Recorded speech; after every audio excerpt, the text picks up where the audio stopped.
Today, we're exploring a topic that's been buzzing in the shadows of global discourse: the startling truth behind the planned world takeover, as revealed in Vernon Coleman's book, Old Man in a Chair. This isn't just a book, it's a wake-up call, a detailed account of how a group of powerful individuals might be using fear and manipulation to reshape our world. When Vernon Coleman first wrote about the coronavirus, he faced an immediate challenge. He was told he couldn't mention the word coronavirus anywhere in the title or the book itself. Imagine that, writing an entire book about a topic without using its most crucial term. But Coleman, ever the wordsmith, managed to weave his narrative around the word coronavirus over 250 times. This was just the beginning of his journey into the heart of what he calls the greatest fraud in human history. Coleman's wife, Antoinette, played a pivotal role in this endeavor. Despite battling constant pain from the aftermath of breast cancer treatment, she supported him wholeheartedly. Her tireless work and enthusiasm were the backbone of their joint efforts, which included videos and website articles. Together, they chose to forego advertising income and any earnings from their online content, relying solely on their book sales. It was a risky venture, but one they believed in deeply. Coleman's journey into this controversial territory began with his first book about the coronavirus. He was aware that using words like vaccine and vaccination in a critical context was considered taboo by some. But as time went on, he noticed a shift. The words coronavirus and COVID-19 became slightly less contentious, though other terms like masks and social distancing took their place as dirty words, attracting severe backlash. The crux of Coleman's argument is that a group of powerful individuals, whom he refers to as crooks, are using the fear generated by a relatively ordinary flu bug to orchestrate a global takeover. He believes that the hysteria surrounding the coronavirus is a smokescreen for a much larger agenda, one that involves making massive profits disguised as philanthropy. Coleman delves into the historical roots of this alleged conspiracy, tracing it back to the founding of the World Health Organization in 1947. He highlights the controversial views of its first Director General, George Brock Chisholm, who advocated for world government and the removal of individualism, family loyalty, national patriotism, and religious dogmas.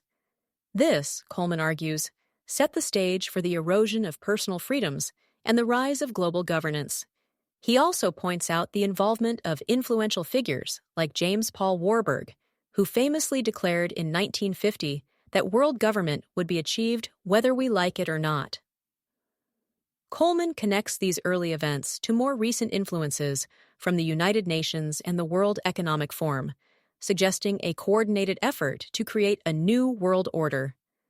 Coleman doesn't shy away from naming names. He identifies the Rothschilds, the Rockefellers, the Bilderbergers, and the Jesuits as the usual suspects, but he also adds modern billionaires and self-styled philanthropists to the mix. He believes that the global warming scam, which he claims was resurrected in the 1990s, is the foundation upon which this new world order is being built. One of the most chilling aspects of Coleman's narrative is his assertion that the coronavirus hoax is being used to implement drastic changes in our lives. He cites plans to eliminate cash, close down traditional farming, move populations into smart cities, and introduce digital currency and implanted chips to control humans. These changes, he argues, are being promoted as solutions to the health crisis, but they have been in the works for decades. Coleman also highlights the role of mathematical models in fueling the panic. He criticizes the work of Neil Ferguson from Imperial College London, whose predictions of millions of deaths were used to justify lockdowns and social distancing measures. Coleman argues that Ferguson's track record is abysmal, citing his past predictions about foot and mouth disease, mad cow disease, and bird flu, all of which were wildly inaccurate. But perhaps the most controversial part of Coleman's argument is his claim that the elderly have been deliberately targeted. He believes that the lockdowns and social distancing measures were designed to isolate and marginalize the elderly, leading to thousands of unnecessary deaths. He accuses hospitals of sending coronavirus patients into care homes, knowing that the vulnerable residents would contract the virus and die. Coleman doesn't stop there.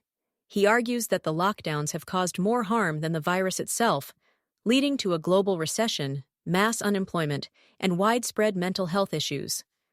He believes that the fear and anxiety created by the hoax will have long-lasting effects, turning people against each other and destroying the fabric of society. As we delve deeper into Coleman's narrative, it's clear that he sees this as a war for our freedom and our future. He urges readers to distrust the government, avoid mass media, and fight the lies. He believes that the only way to reclaim our world is to stand up and demand the truth. So, what can we take away from all of this? Coleman's book is a call to action, a plea for us to question the narrative and seek out the truth. Whether you agree with his views or not, his work challenges us to think critically about the world around us and the forces that shape it. Thank you for joining me on this journey through Vernon Coleman's Old Man in a Chair. I hope this episode has sparked your curiosity and encouraged you to explore the issues raised in the book. Remember, knowledge is power, and questioning the status quo is the first step towards change. If you enjoyed this episode, don't forget to subscribe and share it with your friends. And as always, stay curious, stay informed, and keep learning. Until next time, this is BrightLearn, signing off. Visit brightlearn.ai for more fascinating videos like this one, and naturalnews.com for full editorial coverage and breaking news on critical stories that keep you informed and aware of what's really going on.